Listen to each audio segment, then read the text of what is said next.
So good morning, everyone. Good morning, obviously, those in the room and also those watching.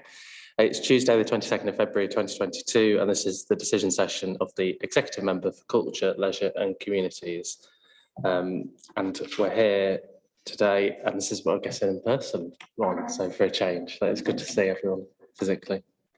Item 1 is declarations of interest. I don't, looking at the agenda today, have any interest to declare outside what's on my register of interests. Item 2 is the minutes, to approve and sign the minutes of the decision session held on the 11th of January 2022. So I'm very happy to sign them, and I'll physically sign them now. There we go. Thank you very much. Thank you. Item 3 is public participation. We've had no registered public speakers today, and we've also had no sort of written correspondence, so there's nothing to note that people have sent in.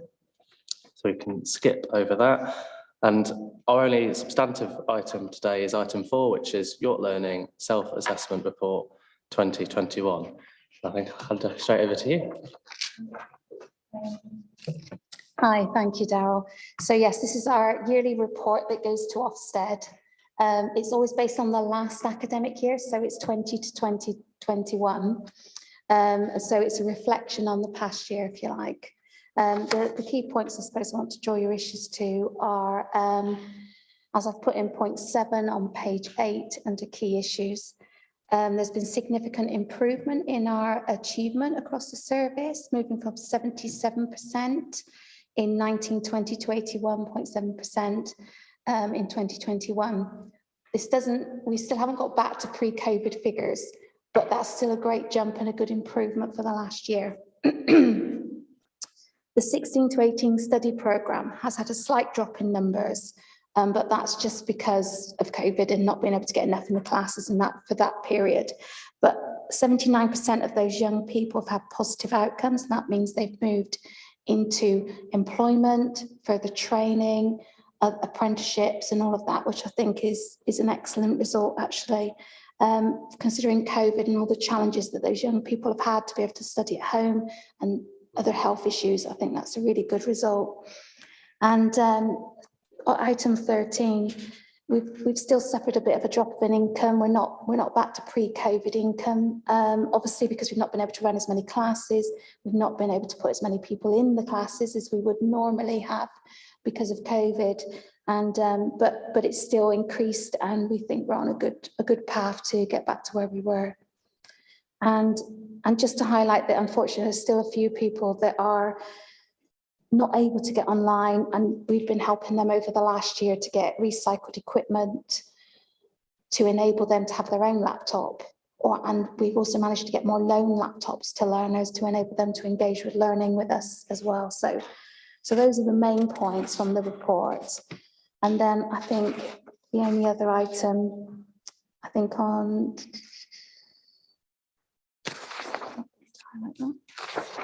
it's just to say on page 19, just to say we are still a good provider.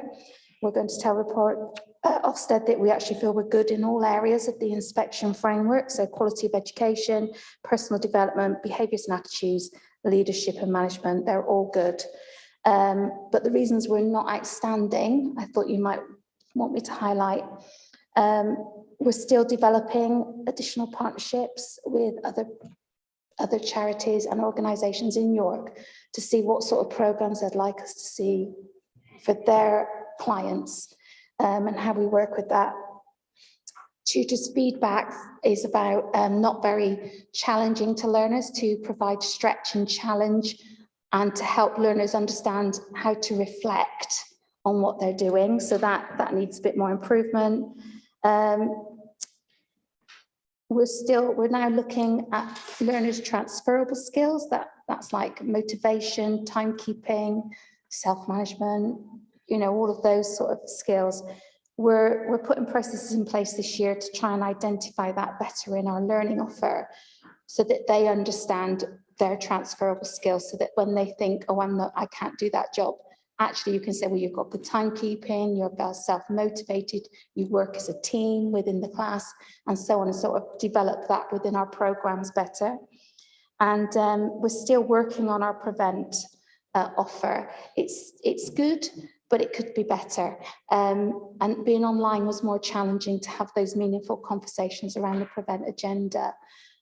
It's just been really challenging to do that. So we need to develop that a bit more. And we think Ofsted would challenge us with that. So that's why we're not outstanding. And that's, you know, the rest of the report is there as you can see it for you to see. Really, do you have any comments? No, thank you so much. And I think that explanation in terms of why at the moment with the self-assessment report you're grading it good, yeah, makes sense, even though we know that obviously the work is outstanding that you do, and all the tutors and stuff behind the scenes as well. Thank you. So obviously, yes, thank you. Another thanks to everyone. I will. And I guess just on, but it's picking up from where you just finished really, in terms of the learner numbers for 1920, compared to, I guess, this academic year, and the moving into full cost provision of 441 learners, and I guess some of the background behind that transition. Well, obviously we received the funding, and it's to help support people's well-being as well as their educational needs and all of that. But it's there to target a wide range of people, and people get comfortable with us and they stay, which is lovely, but it's actually stopping other people from getting the same opportunities.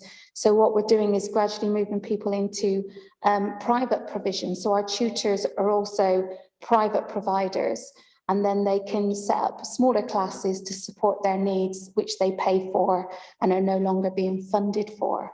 And we think that's an important part of the development of people being able to self-manage their own well-being, if you like, to keep them going. Thank you ever so much. And I guess just reflecting almost on the meeting we had in January, which wasn't that long ago, in terms of the overall strategy for York and North Yorkshire. I guess what's your view really in terms of the self-assessment report, how it fits into that, and where whether the work it highlights and the good practice and areas for improvement sort of align with that strategy? I think we're getting there. So it's still a lot to unpick, but we're certainly doing the transferable skills as part of that strategy to help people identify their employable skills within what they're already doing, whether they're coming to us for an English class or a maths class, how is that developing them towards a career? So that's part of it. The other part is working with different partners to make sure that the offer is reflecting what their clients need. So whether that's for a separate maths class for a particular group of men or females, or younger people or whatever, it's targeting their need, if you like.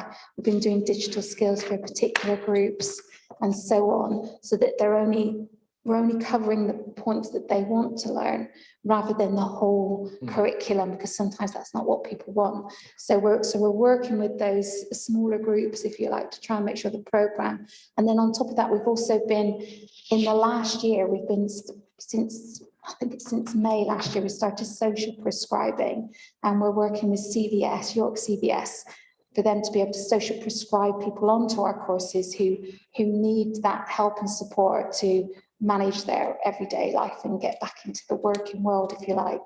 And also they're doing that through doctor's surgeries and also Kira. Yeah.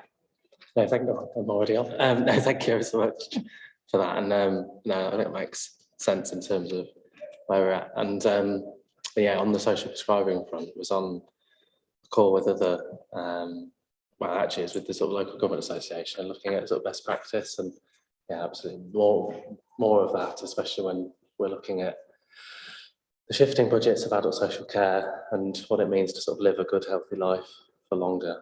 Obviously thank you for the work York Learning does to fit into that picture in York.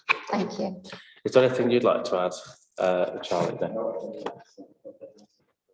Thank you so much again. It always feels like actually these sort of happen every 3 weeks, but obviously it has been a whole annual calendar year since our last self-assessment report. So thank you, and thank you for all the work that Let's go into producing it. I don't have any other further questions, so thank you for that. And the recommendations are on paragraph 3 of page 7, and so I am obviously happy to approve the recommendations and the production and publication of this final report. And with that, that's the end of the item 4, and item 5 is just any other business. I don't have any other urgent business for this meeting, and so I believe that draws the meeting to a close. Thank you ever so much. Thank you to the technical team and Ange for sorting out this meeting.